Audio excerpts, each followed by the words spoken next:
আমরা শুরু করতে পারি না। বিচার চাই, জালাল হামলার বিচার চাই, জালালের কিছু হলে চলবে ঘরে ঘরে কিছু হবে। আওয়ামী লীগের গুন্ডারা হুঁশিয়ার সাবধান, যুবলীগের গুন্ডারা হুঁশিয়ার সাবধান। ব্যবসায়ীদের উপর হামলা কেন? প্রশাসন জবাব চাই। ব্যবসায়ীদের উপর হামলা কেন? প্রশাসন জবাব চাই। প্রশাসন নীরব কেন?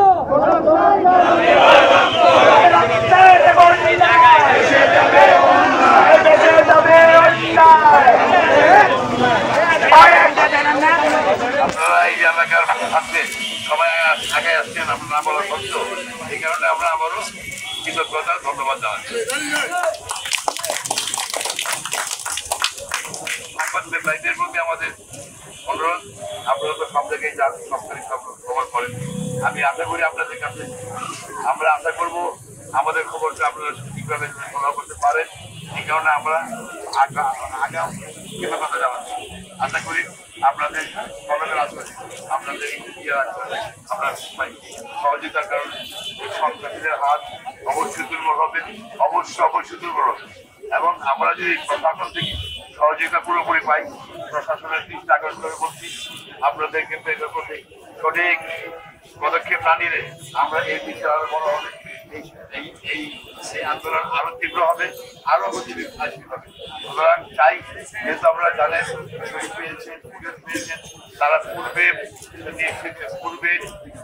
পূর্বে চিহ্নিত সদস্য, এদের নামে আরো আগেও কি আমরা আশা করি সবকিছু তলায় দেখে আমাদের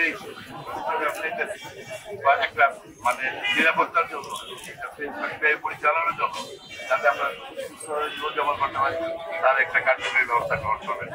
আর মিটিং অনেক লম্বা হয়েছে, এখানে অনেক বয়োবৃদ্ধ আছে, আমরা অনুরোধ করতে আর লম্বা না করার জন্য আমরা আদালত করে গেছি।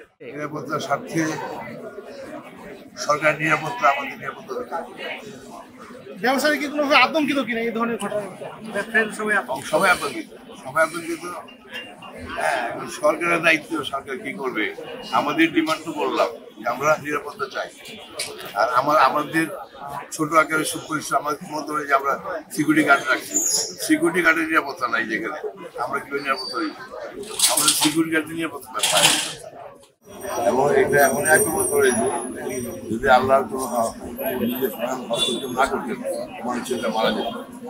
আমরা অনেক চেষ্টা করে বিভিন্ন মেডিকেলে দৌড়াদৌড়ি করার পর রিসিভ করতে চাই, তাকে কেউ অ্যাকসেপ্ট করতে চাই না।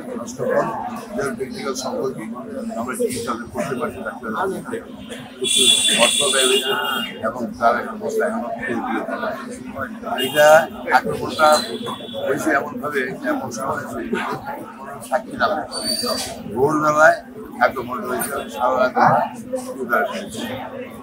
তারপরে সাকসেস করতে পারে। আমাদের দুর্ভাগ্য এরকম অনিরক্ষতার মধ্যে আমাদের এখানে যদি সরকার সুদৃষ্টি না দেয়, এখানে একটা দোকানও থাকবে না, একটা দোকান থাকবে না, এত সুন্দর মার্কেটটা একেবারে অন্য কোথায় চলে যাবে। এখন আমরা ভয় পাচ্ছি, কালকে অনেকে আসতে অনেকে ট্রেড করতে ওরা একেবারে ট্রেড করে সেখানে কথা বলে, আরও বড় ঘটনারও নির্দেশ আছে। আমরা আশা করি আপনারা সরকার সারা বাংলাদেশে যাতে আমরা নিরাপত্তা পাই এবং এদের প্রতি সরকার সঠিক বিচার পাওয়া নেই। কারণ আমরা প্রত্যাশা অপেক্ষা আছি, সঠিক বিচার চাই। এ ধরনের ঘটনা আরও বাড়েছে, তারা চিহ্নিত এদেরকে যদি সরকার আগে উন্নয়ন করতে পারে, আমাদের আমরা আশা করি সুবিচারের অপেক্ষা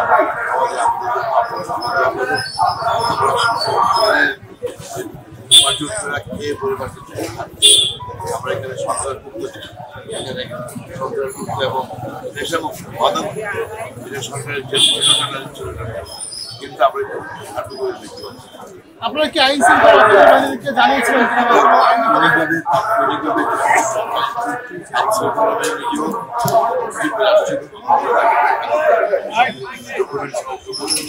মামলা হয়েছে, এটা আমাদের এটা পুরোটা মানে আপনার সিসি ক্যামেরা আমাদের সিসি ক্যামেরা দেওয়া হয়েছে। এখন যদি সুবিচার হবে। জি, বিষয়টা হলো এই ঘটনা কারা ঘটাচ্ছে বলে আপনি মনে করছেন? এই ঘটনা যদি ঘটাচ্ছে কারা, যারা নেশাপানি খায়, যারা এখানে ঘুরঘুর করে আশেপাশে থাকে, তাদের নাম আমরা চাই না, নাম বলা আমাদের শুনতে তো পড়ে না, আমরা শুনতে পাই এ ধরনের কাজ এগুলো করে। আমরা যখন যাই তারা যখন যার মানুষ তাদের কি স্বার্থ নিহিত আছে? তাদের স্বার্থ এখানে ব্যবসা করে, এখানে ইয়াবা বিক্রি করে, গাঁজা বিক্রি করে, সব সময়